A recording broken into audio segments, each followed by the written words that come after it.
You're listening to the final part of Scam Factories, a special series from The Conversation Weekly, taking you inside Southeast Asia's brutal scamming compounds. If you haven't listened to the first two parts of this series yet, we recommend that you scroll back down your feed to do that before listening to this one. So do you want to say a bit about what happened here?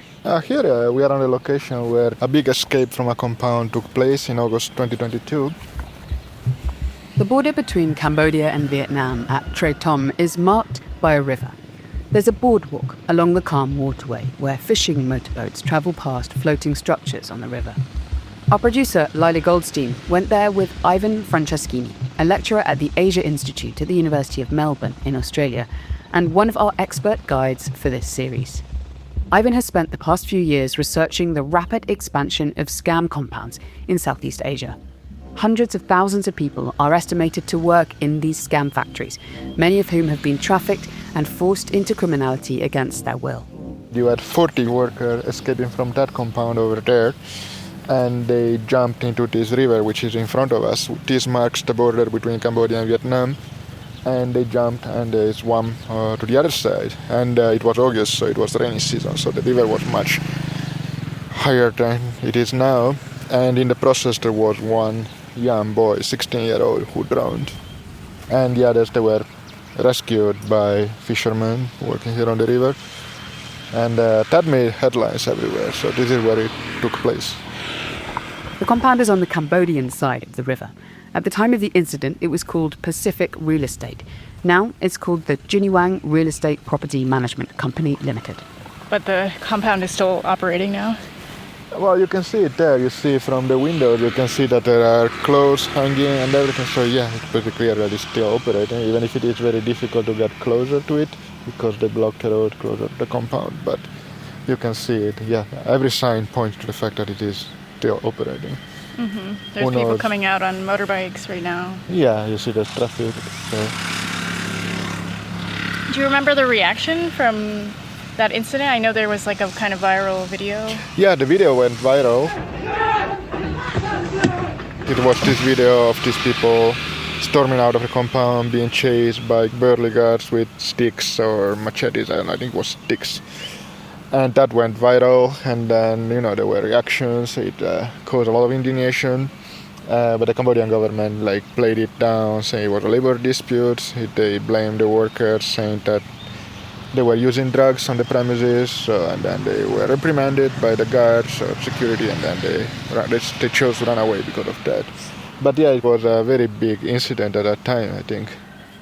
It's kind of strange thinking about that video and that story compared to, I don't know, just what we're looking at right now. It's very manicured lawn, a nice walkway, and the water is calm and low today. Yeah, it's very peaceful. It looks like almost a tourist place, right?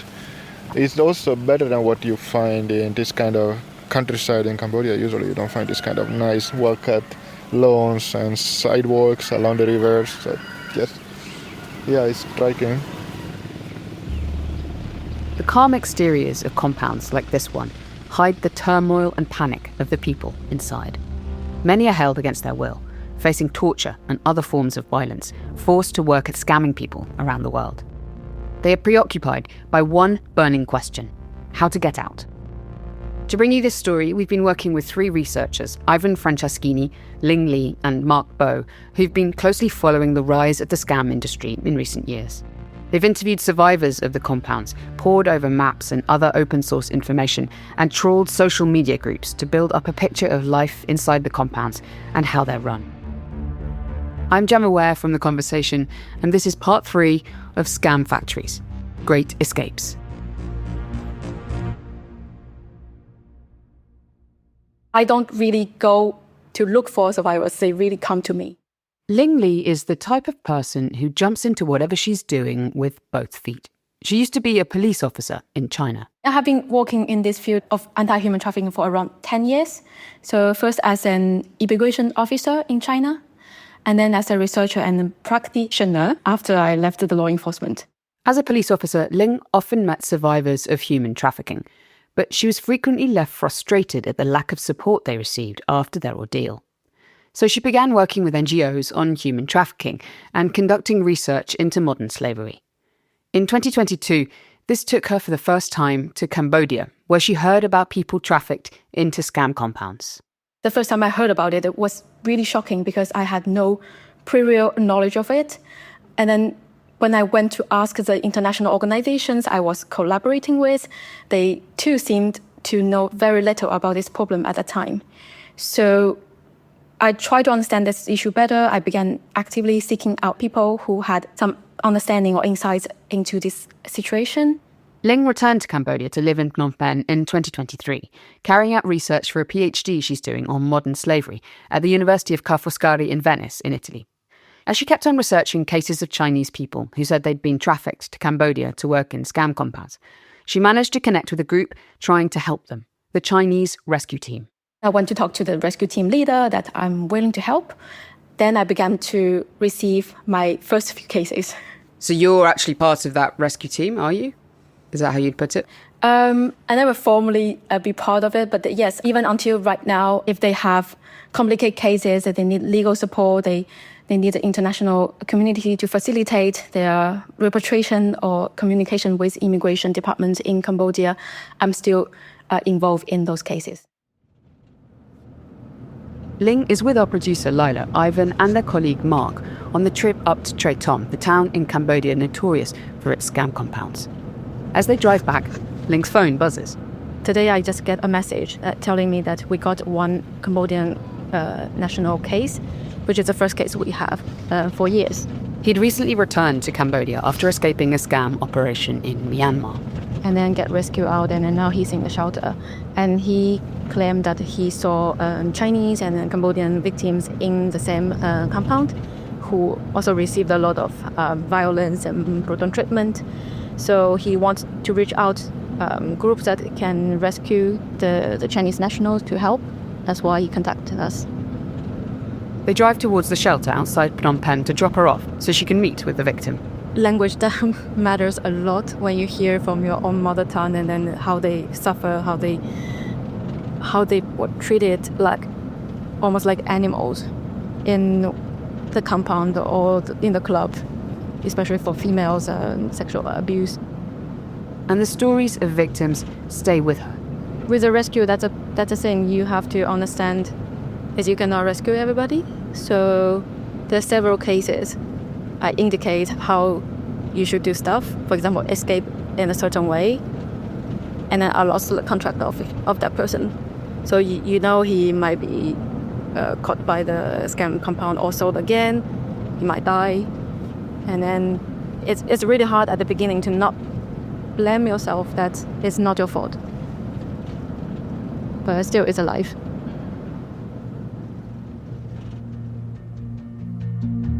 When we left George in our last episode, he was trapped in a scam compound in Myanmar.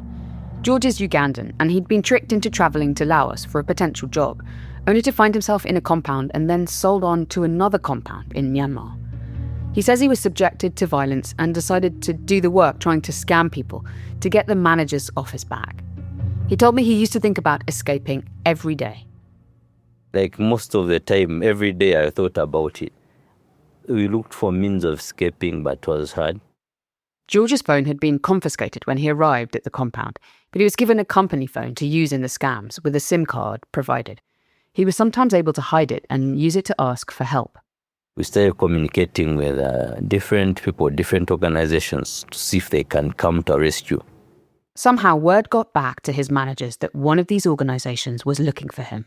It was evening, we were sleeping, evening. So woke us up and told us, "You are this one here?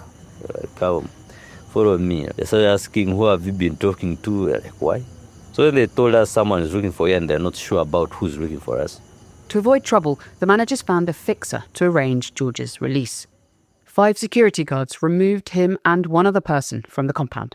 So I was with the South African guy. They took us to like a military barracks. A sergeant there said he would arrest them, but in the end the fixer took pity on them and offered them safe passage. This man was mysterious, they didn't even have his name, but they felt they didn't have any other options. Their phones and passports were back at the compound, and the man said he couldn't guarantee their safety if they went back. So he gave us like a choice. You can either choose between your passport and your life, like passport phones and your life. So we couldn't gamble. That one was obvious. They were transported to a secretive holding cell where they spent a night. I cannot say it was a prison because it is not like, never had prison facilities. But there are like around 15 boys who are locked up there with chains on their legs, big chains.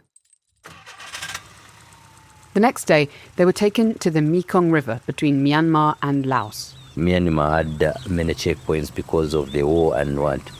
So he had to take us through the checkpoints. When they got to the river, the fixer paid for the boat trip to get back across to Laos. It was a little bit scary because we're not sure if he really was going to take us or kill us or what. Like, we're not sure what was going to happen.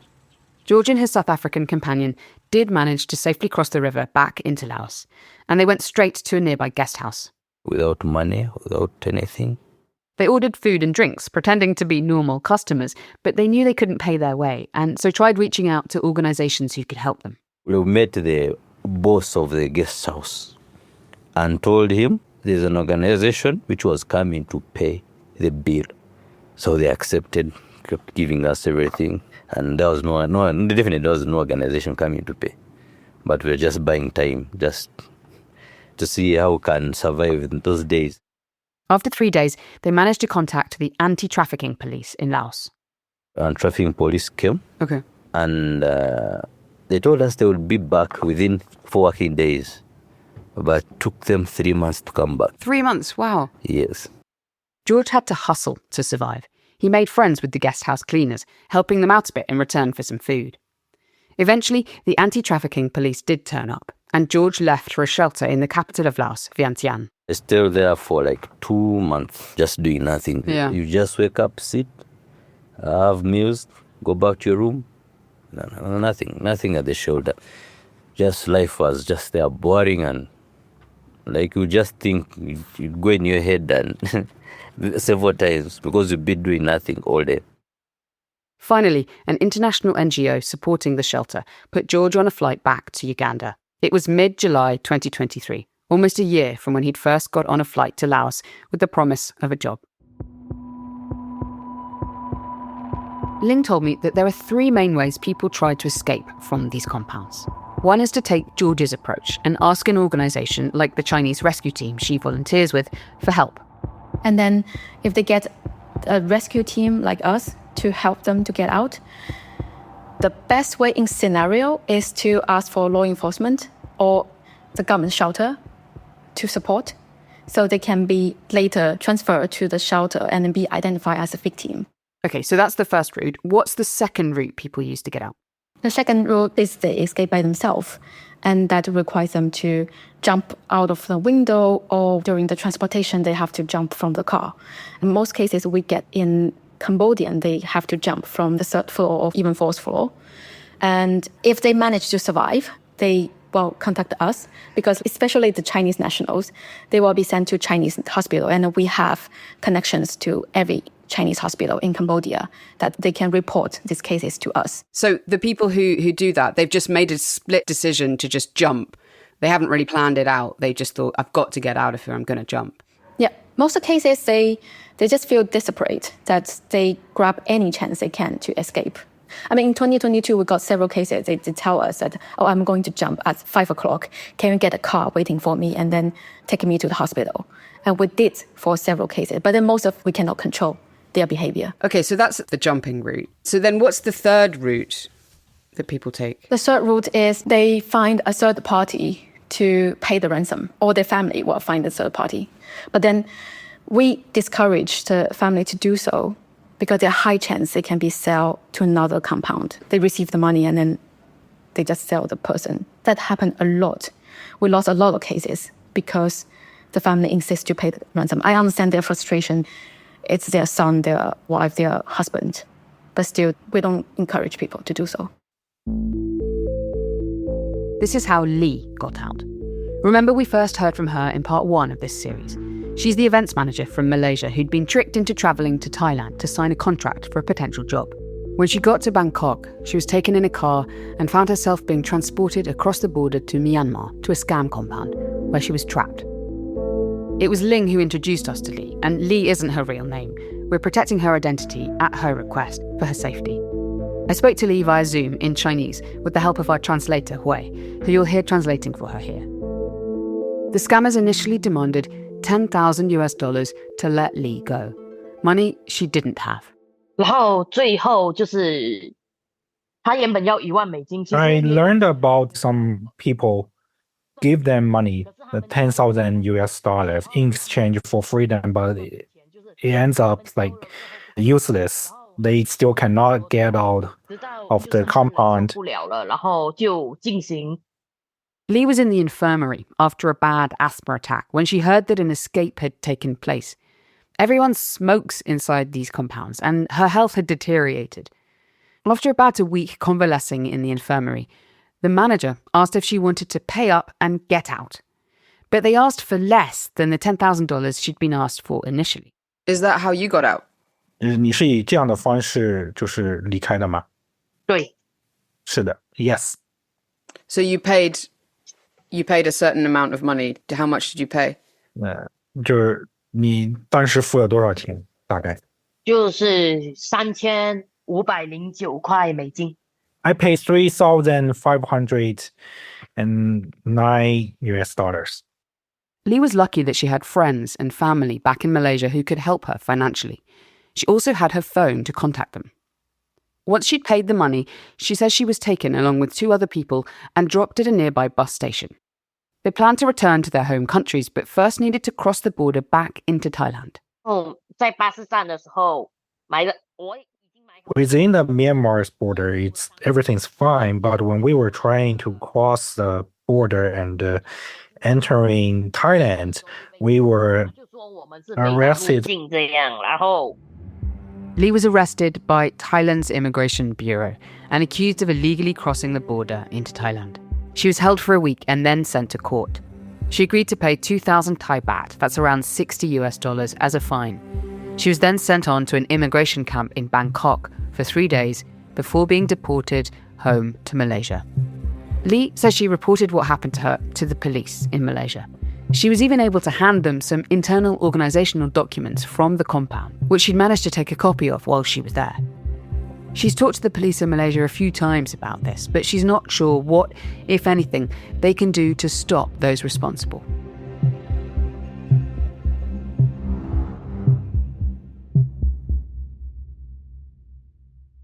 I know in Cambodia, the police have set up a hotline. How effective is that? I tried to help to call. No one answered. And they have like WeChat channel. I think that one is better. Okay, I'm now going to try dialing this phone number that I've been given by Ling, which is the phone number for the hotline of the police. Okay. Okay.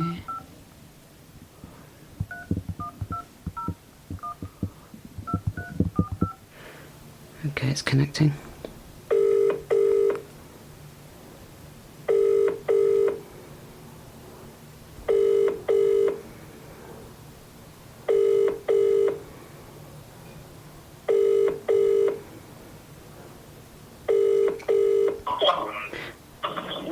Hello? Is that the police? Hello, is that the police? Yeah, I'm police. When I called the number, somebody did answer and confirmed it was the police hotline, but he didn't speak English well. My English is not very good. Oh, okay. All right. But I'm just checking that the number works. Okay. Thank you. Bye. It's getting better. Like compared to 2 years ago, it's much, much better because 2 years ago, there's nothing. If people do manage to contact the police, Ling tells me they're asked to fill out a detailed form. The questions include, can you identify your trafficker? What kind of scam works you are doing? So those questions, first, if they try to not to do scam, and then how they can answer this. And then the second is, if I tell you who is the trafficker, will it put myself in danger?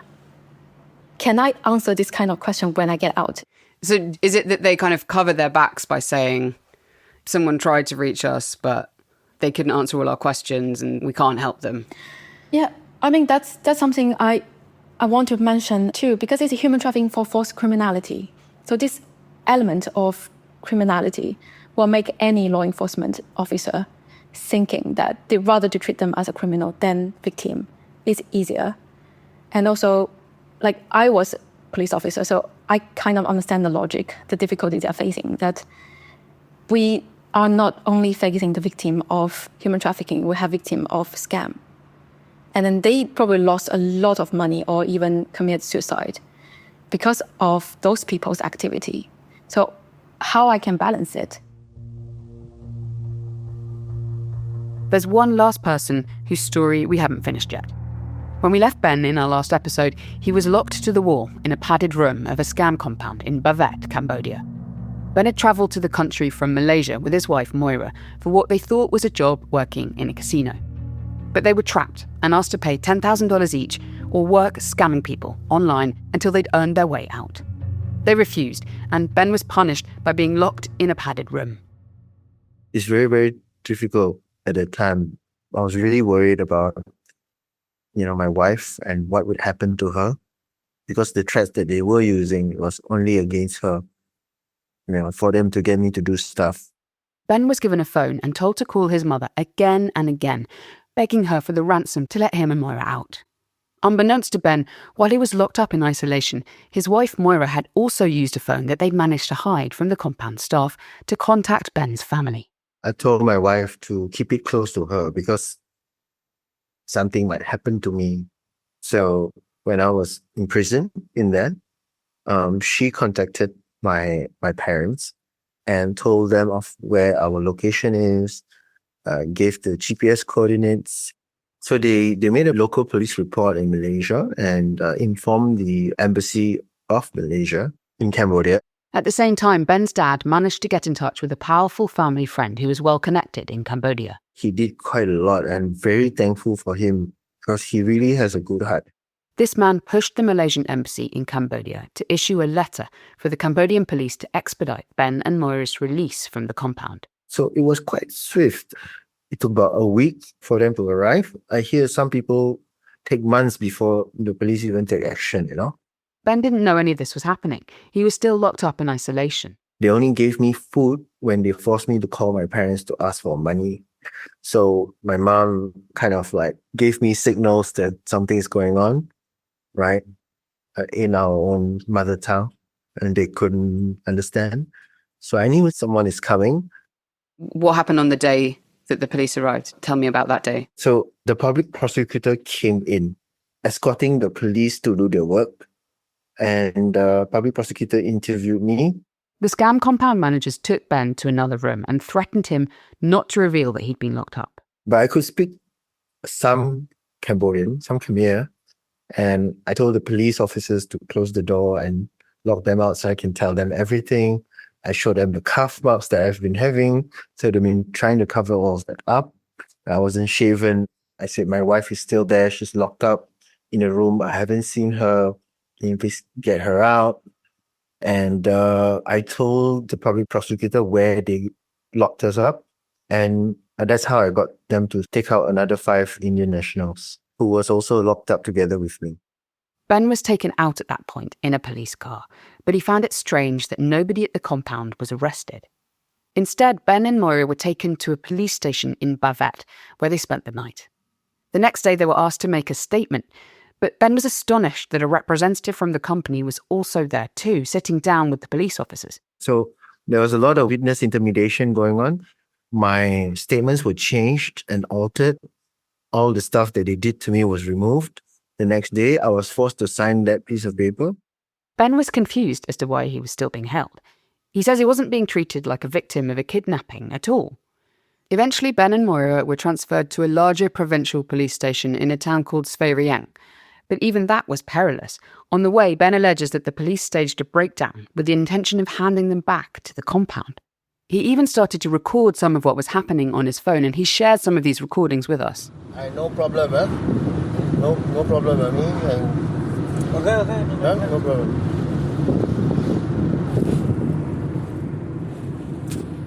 They turned around and went back to Bavet, but Ben kept recording as he knew he wasn't safe. We saw a car waiting to pick us up. Because here, see, something's happening. Yeah, we are about to be adopted. The audio isn't great, but you can hear Ben say here that he fears they're about to be abducted. Their powerful family friends intervened again, and the police did transfer them to Svay Rieng. But when they arrived, Ben says the public relations representative from the compound kept turning up again at the police station, trying to persuade them to change their story. Usually only criminals get offers, So we are victims and we were being offered a financial deal that we, if we take the package, we have to report that nothing happened, things like that. So they're offering really peanuts for what they did to us. Finally, after about 2 weeks, they were transferred to a bigger police station in Phnom Penh, the capital. And then they kept us there for another 10 days or so. Ben was outraged that they were still being held in police custody and that the human trafficking department appeared to be trying to find ways to press charges against him. I mean, from a victim of kidnapping, I become another victim again, I become perpetrator instead of a victim. Eventually, they were taken to a shelter for survivors of all types of human trafficking. Which is operated by, I think, by a Catholic group. And it's you can say a hotel prison. It's really nice shelter, very well operated, but we weren't allowed to leave the shelter. After 3 months, Ben and Moira got a ticket home. Ben to Malaysia and Moira to the Philippines, where she's from originally. Since then, Ben has joined her in the Philippines. At the very heart of this story is a grey area. Are the survivors of these scam compounds victims or criminals or both? My colleague Justin Bergman is the international editor at The Conversation in Australia, and he's been working on a series of articles for our website that go alongside this podcast series. Justin, it's difficult, isn't it? Trying to ascertain the truth about what happened to people in these compounds. And I know it's something that we've both been thinking a lot about as we've made this series. Absolutely. I think with these victims, when they escape the compounds or however they manage to get out, they just automatically assume that people will believe their stories, that, what happened to them is so shocking that obviously they'll be believed. But what they find is they get out, and first and foremost, they're questioned by the police. Why are you here? Why are you in the country with no documentation? And many times they go into immigration detention facilities for many, many months. And they're questioned repeatedly, are you actually a victim, or did you come here on your own volition to con people? And then they get back to their families and they get questions as well. Some of the survivors from this research said that their families thought they were greedy or naive and that they wanted to make a quick buck. And they just, it's just a struggle for a lot of them to reintegrate after this experience. Yeah, and I guess I see it from the perspective of the law enforcement officers, and it's something that Ling and Ivan also mentioned to us, isn't it, that some people do go there willingly. So things aren't always clear-cut. And I know that they, as researchers, struggle with this word victim because of that, because they can't put a blanket word on everybody because it's just unclear.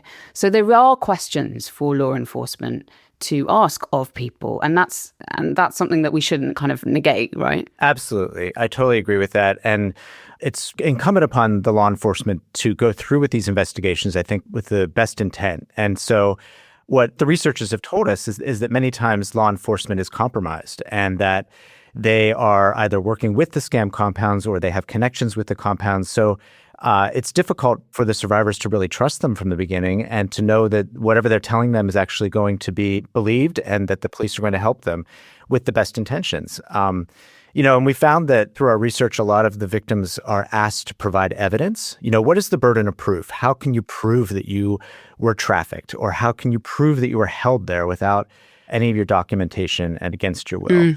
And so what happens is when these people are released, their phones will be returned to them and they will be scrubbed. So any information that came through their phone when they got there will be gone. Any photos that they may have taken while they were there is gone.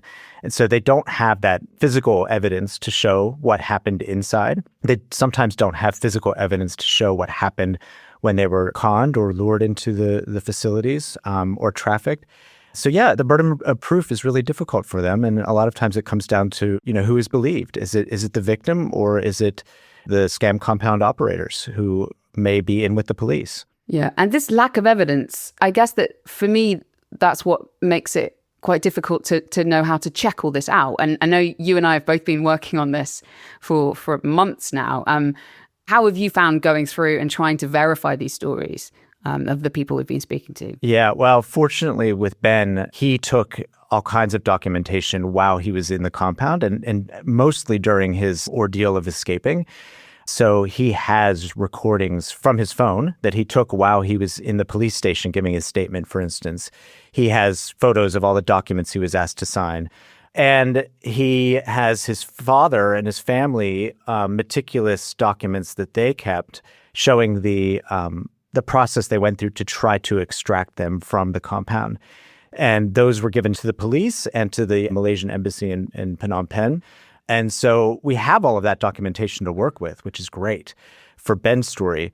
For others, we have to rely on our researchers, and the researchers backed up their survivor stories by trying to corroborate those details with other sources. So sometimes that's through media reports or different organizations that are working on these cases. A lot of times there are rescue groups involved.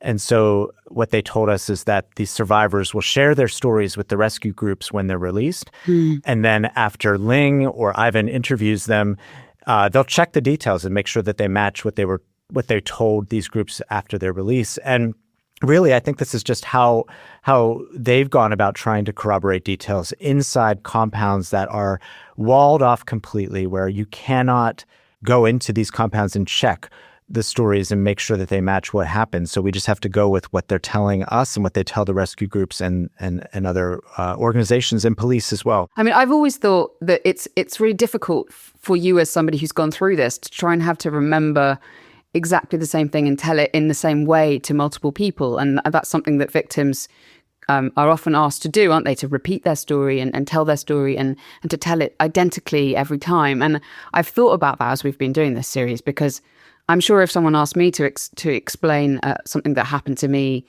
6 months ago, I wouldn't tell it the same way twice. You might remember different points and tell them in different ways to different people. So I've always thought about that as an element of how do you corroborate stories. It has been a meticulous process. We've really had to go through and try and find out as much as we can about these people and make sure that they are telling the truth, haven't we? Yeah.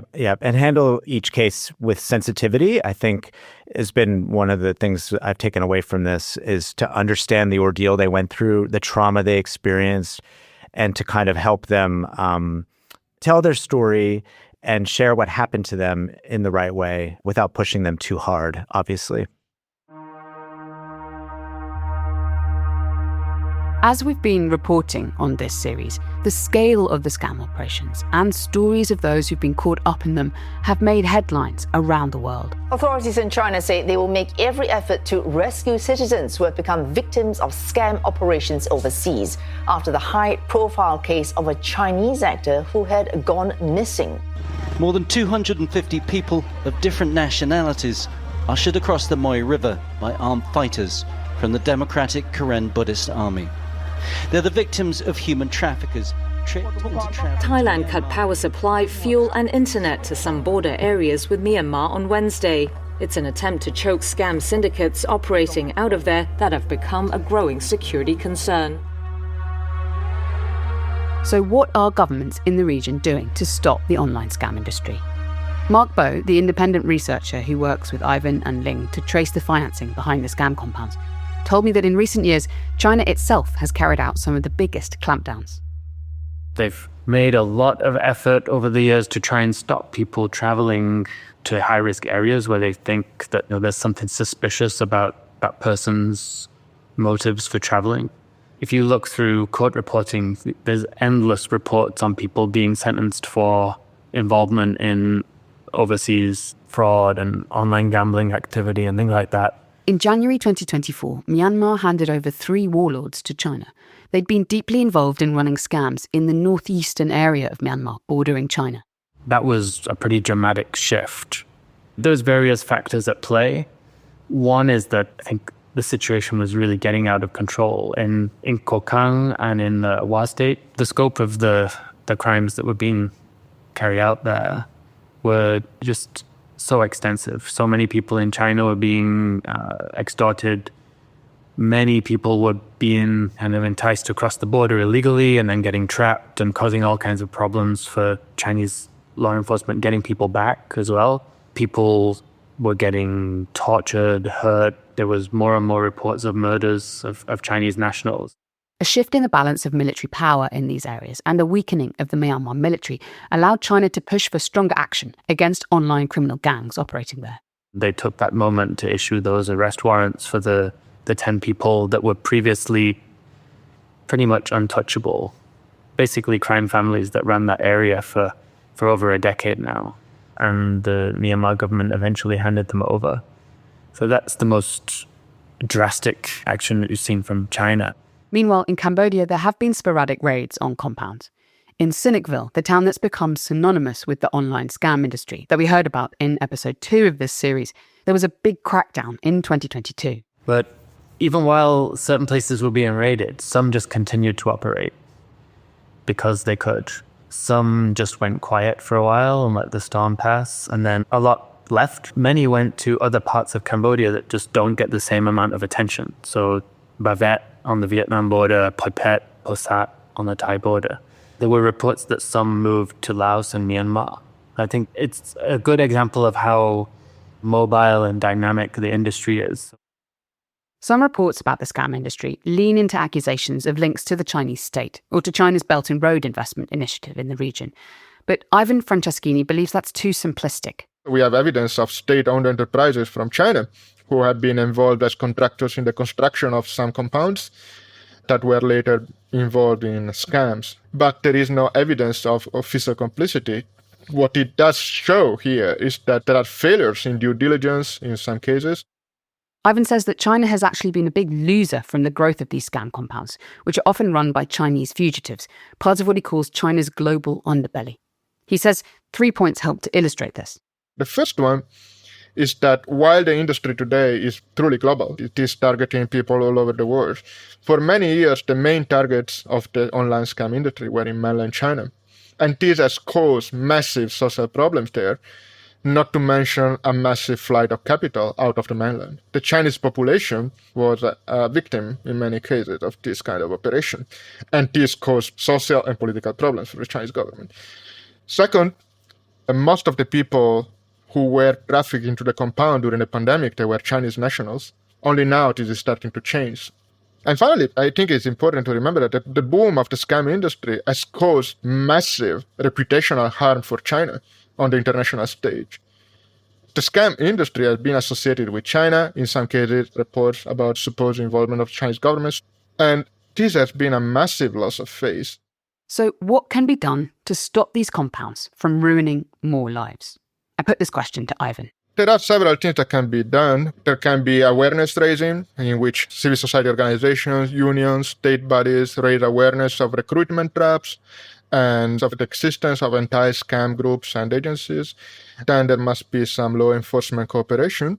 He says there should be a global effort to share information amongst law enforcement, not just amongst allies, and that China shouldn't be cut out. Because, like when you point a finger at the Chinese government, you fail to see that this is truly a global challenge that is causing misery to really a lot of people all over the world, including China. It's not only victims in the US, it's not only victims in Europe. And the scammers, they're always one step ahead. They're extremely creative, they're extremely mobile. So there should be a better way to cooperate, not only among people on your side. Ivan believes crypto exchanges, banks, and corporate regulators should also pay the issue more attention. There need to be better due diligence to identify suspicious transactions. A lot is being done in this sense, but there could be more. And there could be more effort to identify movement of funds that could be linked to the industry. That's important. And then we know where the scam compounds are going. We know where they concentrate, right? We need to stop believing these compounds exist in a void. They're not simple parasites. They're not predators that enter some healthy local society and they subvert it. They take advantage, but still, a lot of people are benefiting from this. So there can be more pressure applied on these governments to take away the condition that made this kind of operation possible on their territory.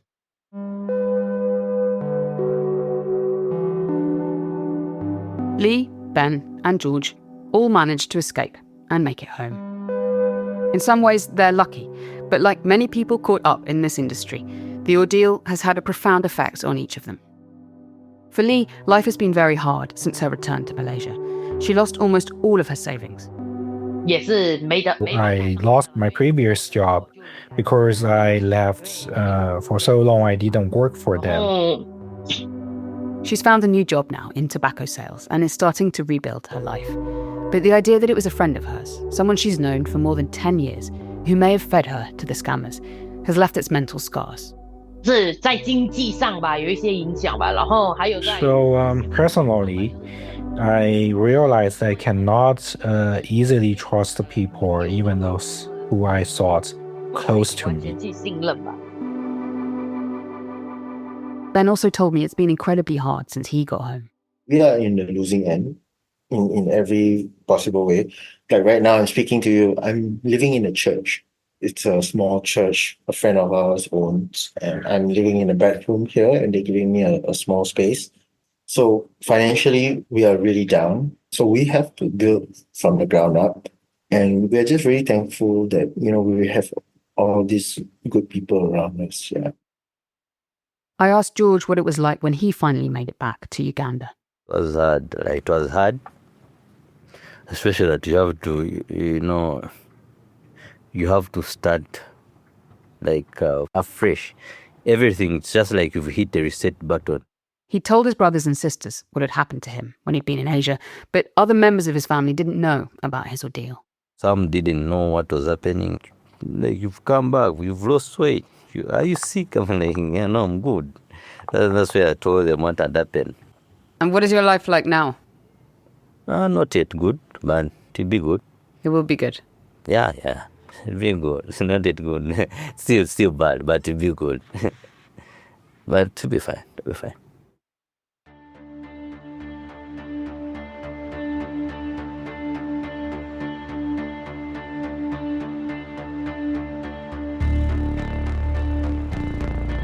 The conversation asked Jin Yi Wang Real Estate Property Management Company Limited and all the other companies mentioned in this series for a comment, except for Jin Shui, who we could not reach.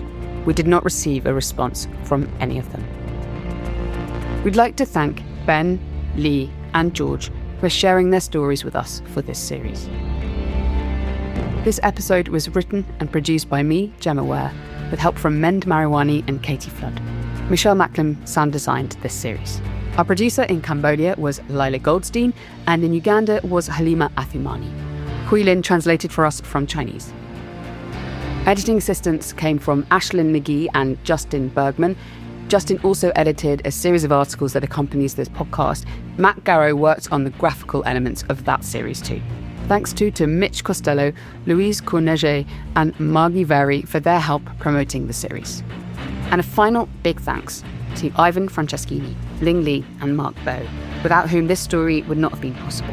Their book, Scam, Inside Southeast Asia's Cybercrime Compounds, will be published by Verso Books later this year. The Conversation is a not-for-profit news organisation. If you value what we do, please consider donating by going to donate.theconversation.com, and please rate and review the show wherever you follow us. It really does help. Thanks very much for listening.